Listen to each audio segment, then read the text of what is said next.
All right. Welcome. As everyone's getting settled in, feel free to use the chat as much or as little as you like. I personally love the chat. And first, just tell me, where are you calling in from? I always like to see that, and this is recorded, so we'll all get a copy and I'll be able to read the chat notes afterwards. So whoever's brave, jump in the chat, say where you're calling in from. I myself am calling in from beautiful sunny Lake Las Vegas today with a couple of other people actually. So you might see a trend. A lot of California, New York. Yay. Texas. Oof, Sausalito. That's great. All right.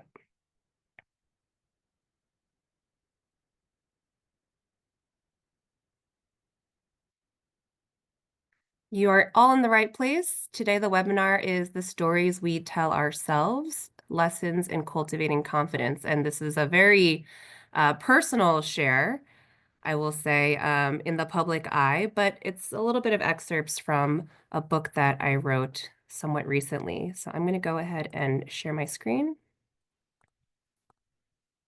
and hopefully this all works out. Okay. Great. Thanks everyone for joining. You might have heard me say it earlier, but wherever you're coming from, just encourage everybody to be really grounded and firmly plant your feet down for the next hour or so. I encourage you to tune out all the outside noise and from the external environment, get comfortable, give yourself really the next hour just to be here to talk about cultivating confidence. I'm thrilled that you are all here. I'm honored to have such a nice audience join me. So let's go ahead and jump right in. So today I'm going to walk us through some of my personal stories, a couple of points listed here that we're going to be covering. And throughout the webinar, I encourage asking questions through the chat, and there will be time towards the end for me to address at least a few of them live with you all. And really, the personal stories span just a significant loss of my own self-esteem at one point in my life and how I was able to navigate the different symptoms of imposter syndrome, how that showed up for me, and how I was able to really navigate some pretty serious professional challenges that really bled into a lot of my personal well-being. And then, this story does have a happy ending. So I'm definitely going to walk us through how to rebuild that shattered confidence and come out on the other side a lot stronger. I'm Stephanie Jung. I am the co-author of Brave Women at Work, Lessons in Confidence. This book is actually part of a series of anthologies written by real women from different industries, bringing together their real life stories on how they navigated challenges using their diverse work experience. I'm also the creator of Real Women Within Reach. We're really a women's growth community. I love the idea of women uplifting women. And through live events and programming, we are able to build a strong network and support each other. I'm really fascinated with the topic of, self-esteem and confidence because it seems like in one moment, maybe you're feeling like at the top of your game. Maybe you just won something really big, whether it was a work accomplishment or a personal, like, physical achievement, and you can just really feel incredibly in charge, right, of your path, of your life. You feel really good about all of your choices. And I kind of describe this feeling as just being unstoppable. I felt this way when I most recently graduated from business school. Like, really nothing could get in my way. And really, there was no limit to what I could possibly achieve. Some people describe this as feeling like they're on top of the world, right? Um, your synapses are just firing. You're firing on all cylinders. People at work are kind of high-fiving you like, man, you're really like on fire. And so when those things are going well, you're at the top of your game, there's just, a ton of positivity and strength that you're exuding. And for me, I just feel very emotionally grounded in those states. Almost so much so that, like, from a spiritual standpoint, you feel like the universe just unconditionally has your back. I would really like to see some examples, if you can put in the chat and you're willing to be a little bit brave to share with me, does any of this resonate with you? Was there a time in your recent memory or past memory where you really felt like you were unstoppable and on top of the world? And like, what was it? What were the circumstances that actually contributed to that? And while you're thinking about that, I'll share like a small example. For me, I'm a distance runner. And whenever I run for, I would say a little bit over an hour plus, I just feel super strong in my body. As a very physically active person, that's one of the feats that I'm really like proud of, distance running, like marathon distance running. So when I get into that like 60-minute plus state of mind, I just feel super clear. I feel super grounded, and I'm very appreciative of the things that like my body can do. So I'm going to just take a quick chat. I'm going to look at the chat. Yes, anytime I finish a workout that I was reluctant to do. Awesome. Working on high profile projects, getting recognized, getting promoted. That's great. Exercise is a great example, something I can relate to. A long, strenuous hike. Ooh, a lot of physical references. Yes, completing a marathon, running my first half marathon, working out postpartum. Yes. Feeling the best when people around me are laughing and having fun after successful presentations. So good. Yeah, these are all really excellent examples. So, we've all been there, right? We've all felt on top of the world. What really kind of boggles my mind, and this is what I've spent the last couple of years trying to figure out, is what happens, when we experience sudden unexpected setbacks? We're just completely brought to our knees, right? On the one hand, we just described all the ways that we can feel really confident and in our bodies. And then we can also experience major disruption, right? Huge experiences with self-doubt, like our confidence has been robbed from us, that every new thing just keeps on piling up and seems insurmountable. Even like small problems, right? Seemingly small challenges become just like a complete wall. So in those moments when we're brought to our knees, we're thrown off balance, we're off course. And my favorite, we start doing the doom spiraling, right? Like we're kind of hopeless. It's never going to get better. And it's because, we just feel really out of control. This might be getting constructive feedback at work, right? Depending on how you receive that information, that could seem like a really big blow. Or maybe there's some struggles happening within your immediate family, right? Health issues, for instance, can really bring us to our knees and create a lot of suffering. So I was really interested in explaining kind of what I have gone through in the past couple of years with some very specific stories today for you all. My key message here, though, before we really launch into it, is that we have all done very hard things in our lives. I think if you're above the age of, let's say, 4 or 5 years old, we've already lived quite a bit and done very hard things.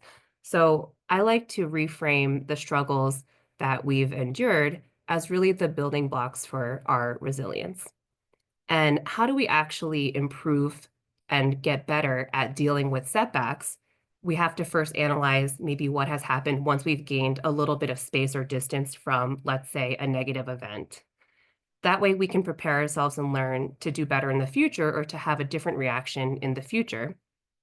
And my favorite is advancing our lessons that we've learned forward and paying it forward to our community so that we can have overall less suffering going on.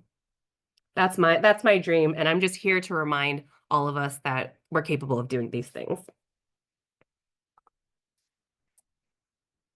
So, I'm going to use the next couple of minutes to walk us through some stories that really started back in 2018, if you're willing to go that far back with me. And for this, I'm actually going to stop sharing and just chat with you guys and tell you what happened.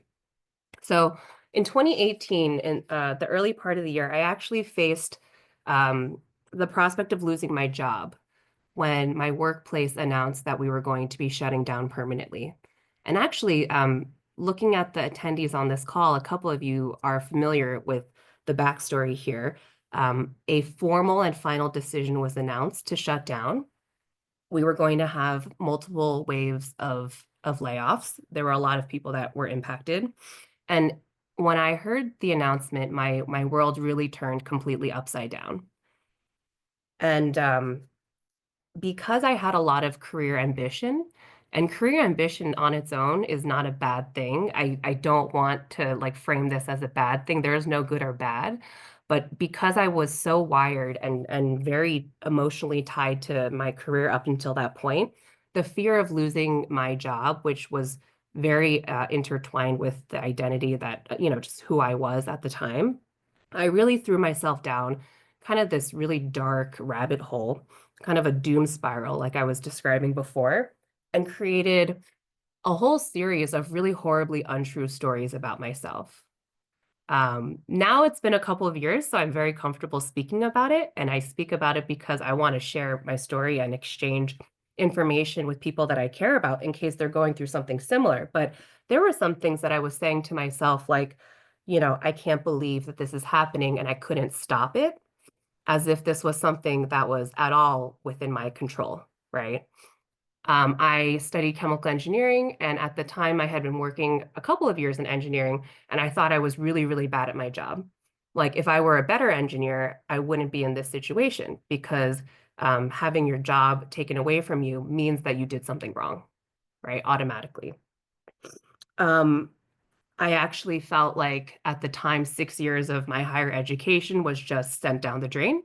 There was no point in me going to college. There was no point in me going after my master's. All of that was really like for nothing.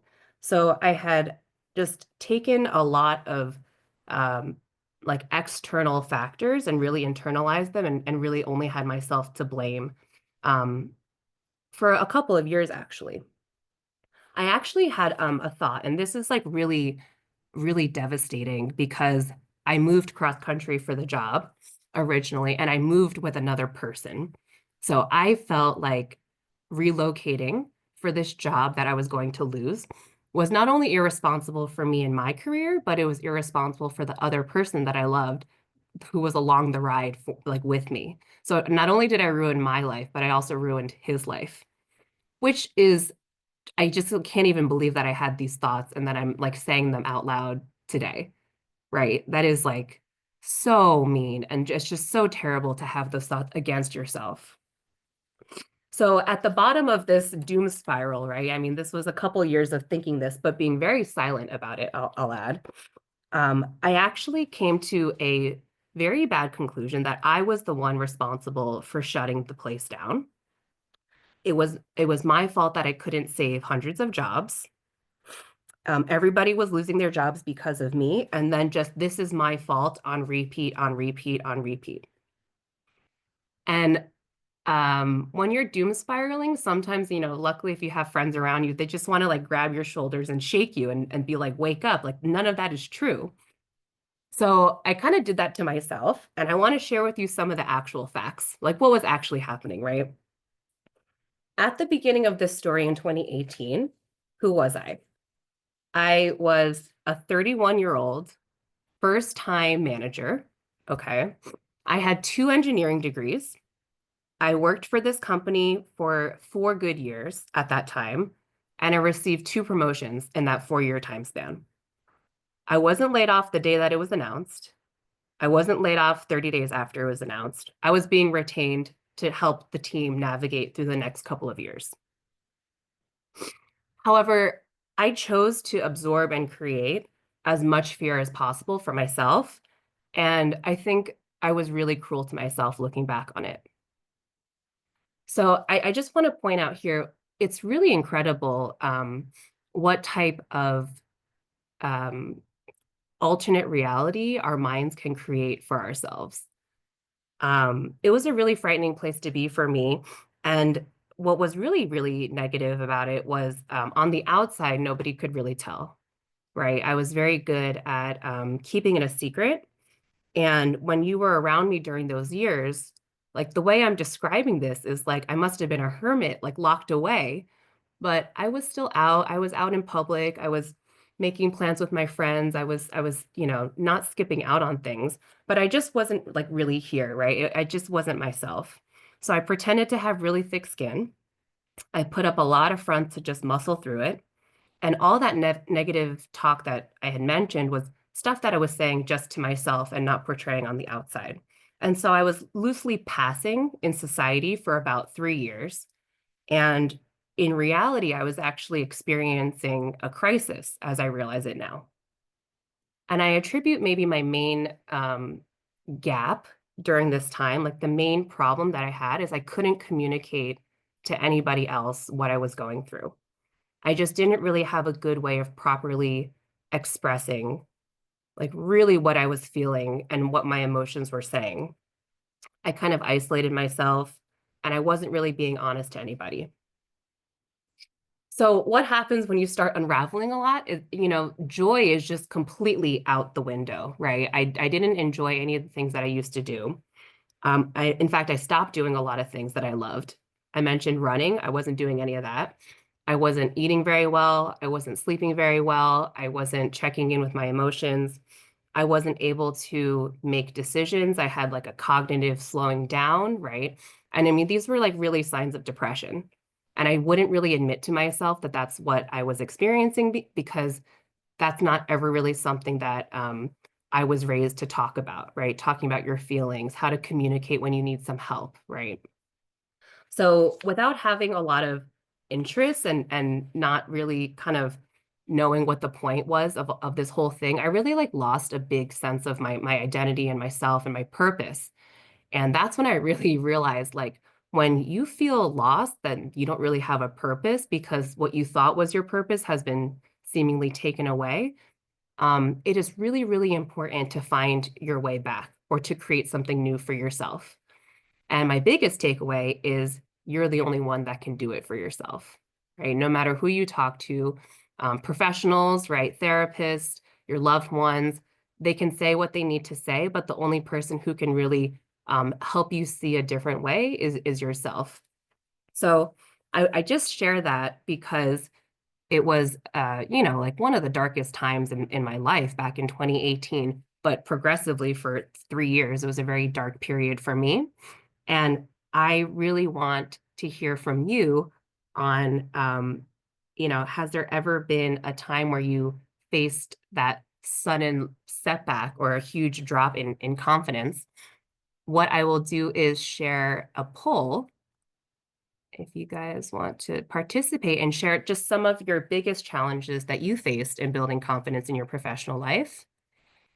And if you had any of these old stories that have ever crossed your mind in the recent history or even just um, or even just, long ago when you were maybe starting out in your working career and things were really, really hard.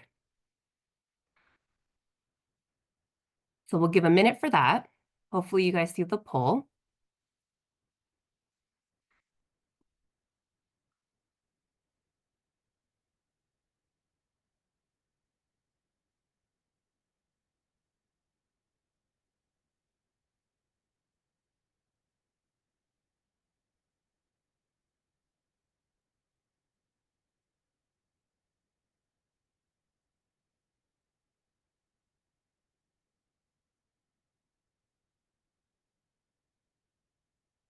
And we'll just give it like 5 more seconds.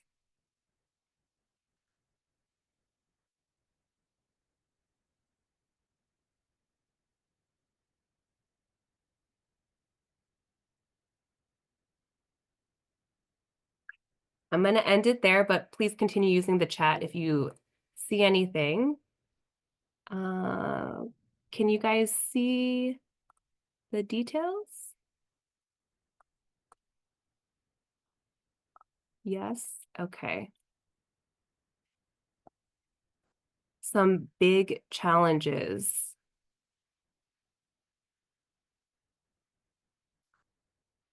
Okay, so for the multiple choice, 55% of you said, when I'm successful, it's because I've been lucky, or you've had these thoughts, not that you believe them now.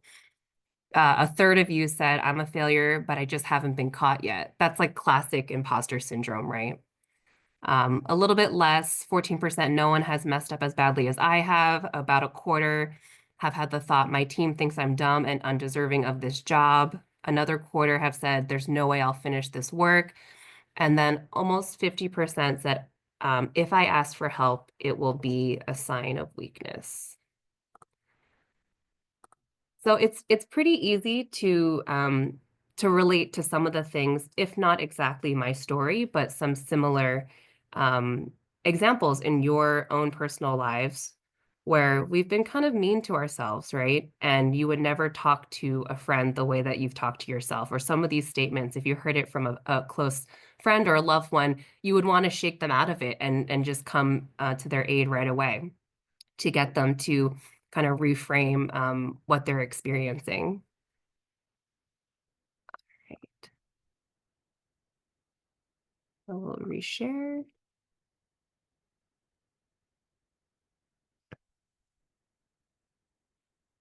So, during this time, um, it's very clear that I devalued myself a lot, and the things that used to make me really proud, my professional achievements, my accomplishments, meant really not a lot to me. And I think I learned that I had to measure my worth in a completely different way because it was just a very unsustainable way to think. So, what I will say is, over time, I really learned a lot about perfectionism. I don't think I really knew what perfectionism was until fairly recently, and I thought it was a good thing, right? Back to this whole good versus bad. I thought that if somebody called you a perfectionist, it meant that you actually were like really good at your job and expected the best and pushed yourself and had high standards, which are absolutely true. But over time, what I realized is I uncovered this really nasty part of perfectionism and this nasty part within myself, right? That my perfectionist tendencies, which previously pegged me as a high achiever, also were causing an enormous amount of harm to me.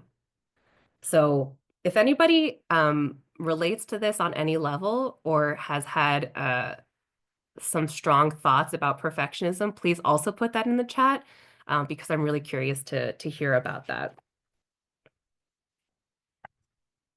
And I also, through writing, right, through writing my chapter for the book, realized that perfectionism just wasn't getting me anywhere because every time I felt like I had reached some type of level, I never gained any satisfaction out of it. And I was just going to continue grinding and going on the hamster wheel until what, it was all just over.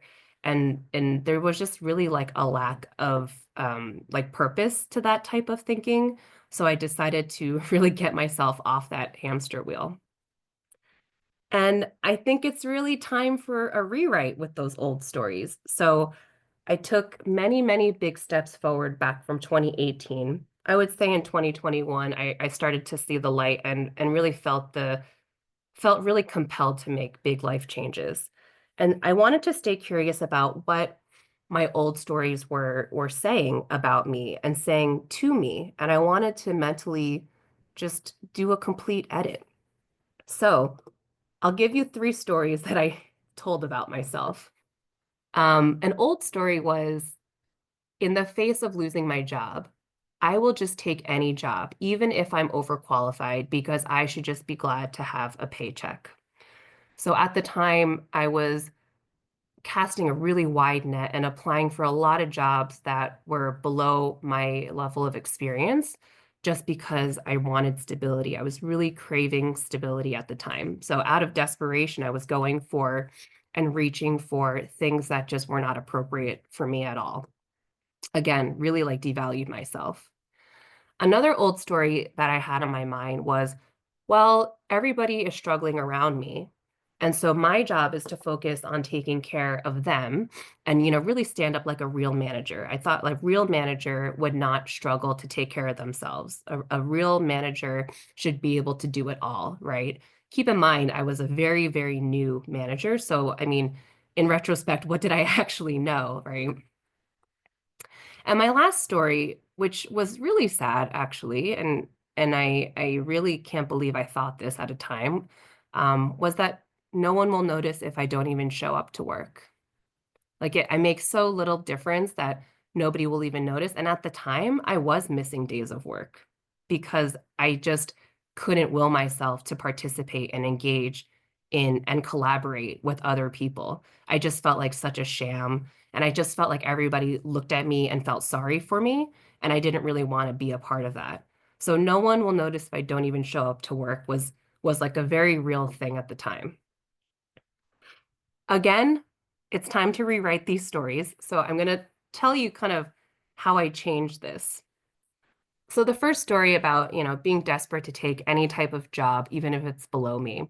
I went through this specific experience where um, I did get to an interview and I was given a job offer.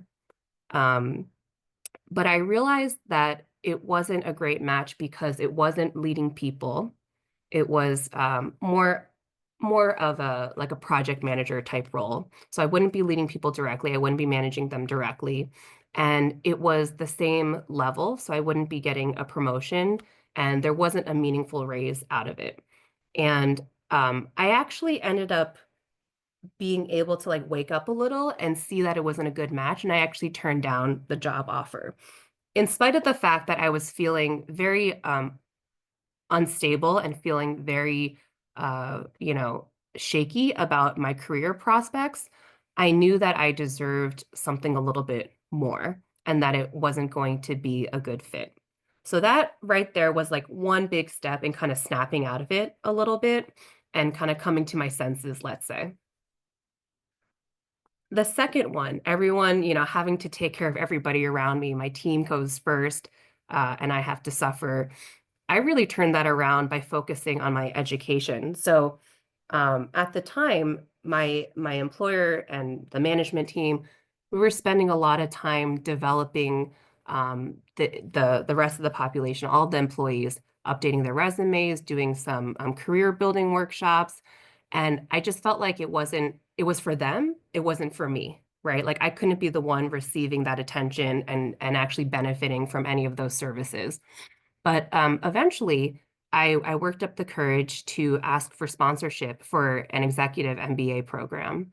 And I really prioritized what I was learning in school when I went back to school as a 2-year program and found a way to really diligently delegate my work to my team members so that I could focus on my career growth, right? And focus on making my future plans too. And so the news story was, hey, my team wants to see me happy and they care about my future too, and I should care about my future, right? It's kind of like you can't help others if you're in a place of despair, right? So when I'm thriving, everybody around me is also going to be thriving. That was the new mindset that I adopted. And then for the last one, no one will notice if I don't even show up to work. I completely debunked that story. And my news story around that is actually I lead in a way that no one else can. My purpose is to help the team all around me navigate this uncertainty from my own lived experience. And I have a lot of experience that is directly related to this. Important to note that during this time, 2020, right, with COVID-19 really breaking out, there was a huge focus on the well-being of others. And I was thrown into crisis management mode. Um, there was a lot of uncertainty. A lot of people were coming to me because they just didn't know what to expect. They were feeling very anxious, very stressed out, very worried. There was just a lot of despair going around. And I actually kind of, from that pretty dark place, was able to emerge with a new sense of purpose, right? And how I was going to interact with my team members and show them that as long as we are keeping ahead of all the protocols, as long as we are regularly communicating, things can be a little bit less scary. And so it actually did make a difference if I didn't show up to work because not only were they counting on me, but I brought a unique skill set and a unique set of experiences that put me in that leadership position to begin with. And that's a much better story. So just to summarize, the three, I would say, big steps that I took, these were not small by any means, was first getting clear on your personal needs. And I'm not just talking about like getting sleep and drinking water, right? Physically, mentally, emotionally, and spiritually. Tending to those needs, at least those four dimensions, and maybe there's more, right, that you can think of, it's really important to know where your dimensions are out of whack. Um, Notice when your habits have changed, even just by a little bit. How are you sacrificing some of those good habits and sacrificing what you would consider to be your go-to forms of self-care? Are your priorities in check? And when you're facing a sudden setback, right, either professional or personal, where your world has been shaken up quite a bit, how are you shifting your priorities? How are you actually addressing what needs to be addressed and putting aside all the things that don't require your attention, including negative thoughts? Number two, self-worth. So in this experience, um, I discovered maybe something a basic thing that you all already know, but something that really like resonated with me is the most enduring source of confidence is going to come from within yourself. The external validation, professional achievements, lines on your resume, medals that you hang in your office, that type of thing, they can contribute to that. But what's the most enduring is going to be like your internally derived well of confidence. So, in order to invest time and energy in myself, the way that I see it is I have to honestly believe that I'm worth it. I'm worth that investment. And self-care to me really starts with self-love. And then you can put yourself first and you won't view it as being selfish. And I think for people who take on a lot, it may come across as selfish to put yourself first.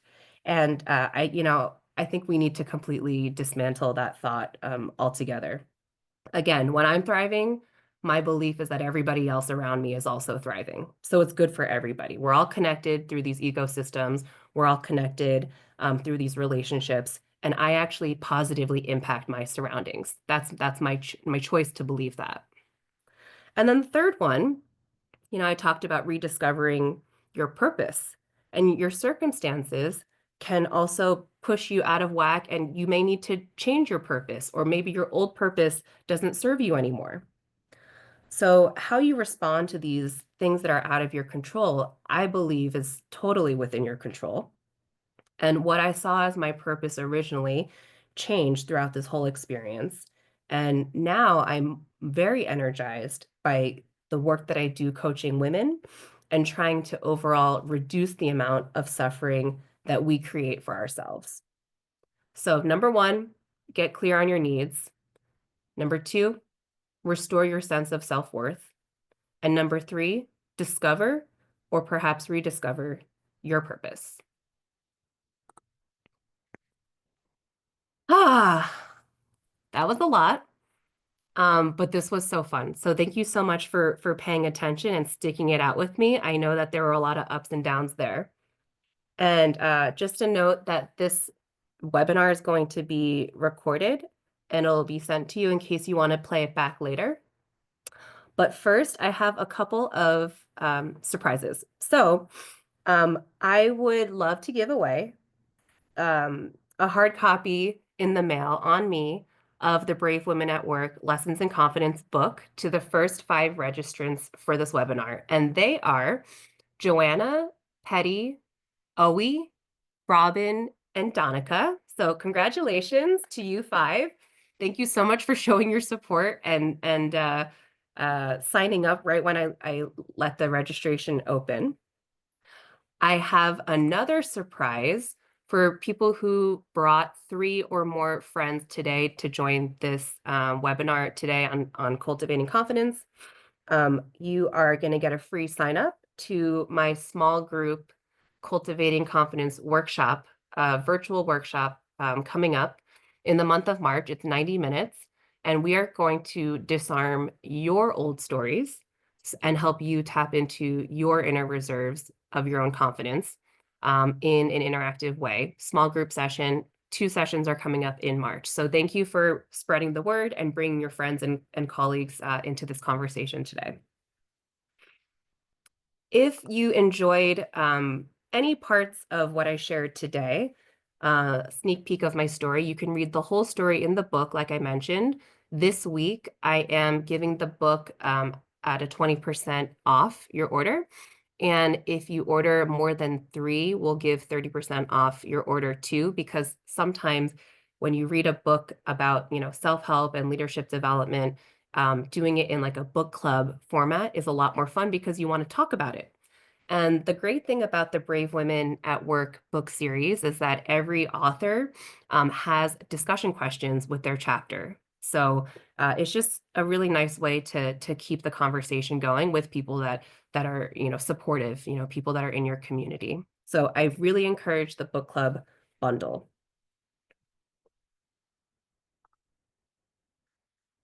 And some of you may be wondering what's in store next. I shared a lot of my vulnerable story with you. It maybe is bringing up different thoughts and emotions from your personal experiences. So I love to chat. I love to meet new people. Talk to me. I encourage you to talk to me tomorrow, actually. I have a whole day of open slots to debrief this webinar with you one-on-one. I want to hear from you. I want your feedback. I want to know what resonated with you, what you completely disagree with. Please challenge my thinking. I'm a very imperfect person, as we all are. So I really would love to engage with you and hear like how this experience affected you. The link to my scheduler is on my website. My website is sjwithinreach.com. So I encourage you to sign up for a slot, a 30-minute slot, and we can chat tomorrow. Another way you can stay in touch is to follow me on LinkedIn. I have a LinkedIn page for Real Women Within Reach, where all of my live events and latest programming will be shared there. Free resources also. I love free stuff, sharing free stuff. And you can also subscribe to my monthly newsletter where I include bits and stories of what I'm working on, some fun projects, and again, resources that might be helpful to you. And a couple things that I'm working on in the near term. So next Friday, we have an International Women's Day panel. I'll be joined by fellow speakers for the Thrive in 2025 Women's Leadership Conference coming up later this year. We're going to get together and discuss driving leadership, equity, and growth in a panel format. So that's next Friday, online, free to join us. I did mention the 2 workshops on disarming your personal narratives, the narratives that aren't serving you, and kind of reframing that. So we have 2 workshops that you can sign up for. Option 1 is on the 15th. Option 2 is on the 22nd. Those are coming up. And then finally, we are going to have a meet and greet, like a small happy hour in San Francisco on Thursday after work on the 20th. The location is being finalized, but I will definitely keep everyone posted who's interested through my website and my LinkedIn page. All right, we have time for some Q&A. So please put your questions in the chat. And if you don't want to use the chat and you just want to come off mute, I invite that also. I'm good with that.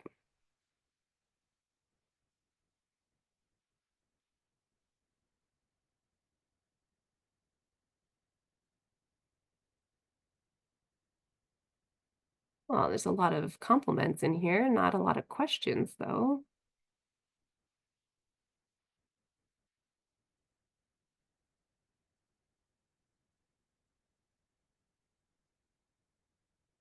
Again, if anyone wants to come off mute and just ask a question, that works too. Oh, okay. I have a good one. I'm curious what other metrics you are using to define your self-worth. Dawn, you would ask a question like that. Okay. Um, it's like my scale of liveliness, I would say. I'm such a numbers person, so I always ask people like, On a 1 to 5, how are we feeling? On a 1 to 10, how are we feeling, right? And I'm always asking my team those questions, but I do ask myself, right? On a 1 to 5, like how spiritually connected am I feeling today? And I'll do it like check-ins every day, right? Or I do a lot of more, I would say, like reflecting, and I do journaling, and I might ask myself a question like, how did I shine today? Right. And I really want to acknowledge all the things that are going really well, really positive. And I also tend to, as a practice, write down the ways that I either disappointed myself or I could have done better knowing what I know now, right? Because in the spirit of continuous improvement and just learning, I'm a lifelong learner. I like to say that. Um, you can reframe some negative experiences into just like learning opportunities, and then it doesn't sting as much. But yeah, I would say, Dawn, like my liveliness metric. Okay. Oh, now the questions are coming in. Okay. Yeah. Good question, Abby. How did I find my purpose in life once I decided to get off the hamster wheel? This is maybe my belief. Like people always say, like, what's your purpose? Like there's one. I don't know why people don't like allow you to have more than one. I have more than one. Please chat me after this and disagree with me. I want to hear from you. But um, we are such complicated people. And like I do believe we want to do the best in all of the dimensions where we operate our lives, right? All of our identities, everything that comes together. And so I have a purpose creating this women's community, right? And paying it forward and exchanging stories and engaging in helpful meaningful storytelling because I want to reduce suffering, right? Self-inflicted suffering for sure. That's a huge one. Um, I think in short, I just really made a list of things that stopped serving me, whether it was behaviors, like behaviors that or habits that I had gotten into, um, or, things that I wanted to do more of, right? And I've been listening to a number of podcasts and doing some research on this whole concept of like abundance, right? Instead of like asking for less of something, like I want less stress, maybe I want more freedom, or maybe I want more space, or maybe I want more autonomy or creativity or energy, right? So I just started kind of like listing a lot of those things out. Again, I did mention journaling. I am quite an avid, writer wherever I am, just pen and paper, old school. So I think that's really like how it comes to me. All right, another question.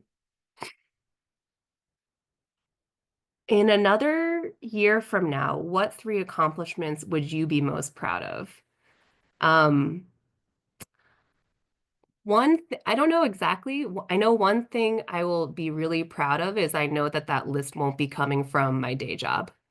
My top three won't be coming from my day job, even though I love my job. There's a lot of things that bring me joy and tap into like my creative energy differently. And you don't have to do something really drastic like quit your job and move to a different country just to experience more living, I would say. So I think like for me, it's the small things that have added up. Um, I'm pretty proud of all the new people that I've been meeting. So there's a lot of people on the call that I don't know. So I'm super proud of that. Um, Staying in touch with people that I haven't seen in a while, right? So later on today, I'm going to meet up with a friend coming from New York City, a college friend. Like I want to get better at that. I want to see my friends more often, for sure. I think that those would be at least two that I can think of, right? Okay. Yeah, I think I answered Jackie's question. Do you think your experience has impacted your attitudes towards work? I think, um, kind of related to my hamster wheel comment, there's so much responsibility that we have to take for our lives. No one, no one put me on that hamster wheel. I want to be very clear. Like I signed on the dotted line, right? The contract of my employment. I drove myself to work every day. The words that I said, the emotions that I had, like they were all mine. So I almost feel foolish, right? That I did this to myself. Um, yeah, there are things that happen when you're working that are way beyond your control. Like I'm not the CEO of my company. Um, I can't control everything and I shouldn't control everything. And so things are going to happen and you need to know like what are you willing to engage in? Like how do you want to show up for that? Do you even want to show up, right? Do you need to kind of like step aside? And I just felt like I had a warped view of what was expected of me in my job. And so yeah, I think my attitude has changed. It's much more healthy. I think it's much more practical. I think it's much more sustainable, you know? And when I'm feeling really good, like I just show up at work. Nobody has to tell me to show up at work, right? So yeah, it's kind of like instead of doom spiraling, it's like waves of positive reinforcement, right? Okay. How do you think the removal of DEI from government and other large companies are affecting confidence? Yeah, it seems like these platforms are more important now. Yeah. Absolutely. I think timing is everything. That's why I'm also here um, to be available and to bring us together and have these open conversations because they may not be as promoted in your workplace as you're accustomed to or as much as you would like them to be.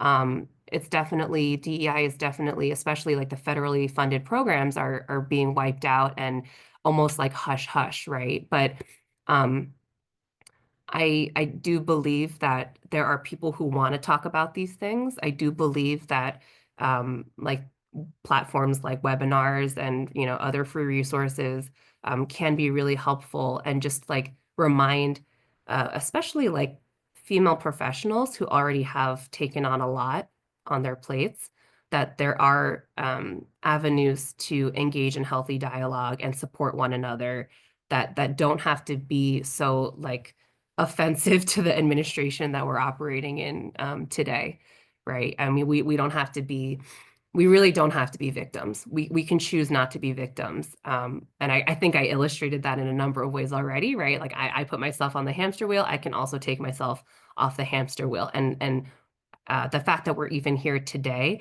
being able to have this, enjoy this type of conversation and chat is a huge privilege, right? That we should really like honor and respect. Yeah, good question. Very relevant. Do you have any book podcast recommendations regarding this discussion of self-worth and purpose? Yes, Avishan, I will get back to you. And I encourage everybody, of course, I'd be remiss not to mention it, the Brave Women at Work series. Even if there's a story in there that is not exactly relevant to you, where you are in your career or what industry you work in, when you read these stories, they're real women, they're your everyday woman, they're incredible people that are opening up and kind of giving this their gifts to the world. Something will tick, something will go off in you and you will be like amazed by, just a different outlook, just more perspective. So definitely follow the Brave Women at Work book series. Okay, and I will answer one more question. How can you overcome imposter syndrome without falling into a victim mentality? Yeah. One thing, I mentioned in this talk that, the internally derived confidence is so important because if you think about it, like you always have yourself, like out when you're walking and you're talking and you're hiking in the woods, like, you know, things might happen to your friends or loved ones. You might be away from them, but the one thing you always have is yourself and your mind and your thoughts, right? And your energy. And so sometimes when we're in kind of a low place or a dark place, um, we can't trust some of these negative thoughts that are swirling around our head and just taking up way too much space. So you need to be able to really open up to other people, people who know you really well, like family, friends, people you grew up with, really close friends, and just tell them I know this is hard, but just tell them like I'm really feeling down on myself and like I don't want to be a victim, right? That's a statement right there. And people will come to you, right? Especially people who know you well, who have seen you in action in different situations, and they'll remind you of all the things that you've overcome. They'll remind you, hey, you've really done a lot of hard things. Like this is not a big deal, right? And they'll remind you of what it is that you should be proud of. And so it is a little bit of external validation, but I think of it more as like leaning on your community to help lift you up out of a, out of a dark place and give you a little bit more inspiration and reminders, I would say, so that you can kind of like get back on your own feet and that confidence can come from yourself. So yeah, it is hard, right? You do have to work at it every day so that it's not as painful when you do get the rejections and the setbacks. And the point is not to never have those things happen because if you can't experience, you know, you have to be able to experience like the highs and the lows all together. Like that's the whole package, right? So the reason why the highs feel so good is because it's like the delta. It feels so great because in contrast, you were feeling so bad before.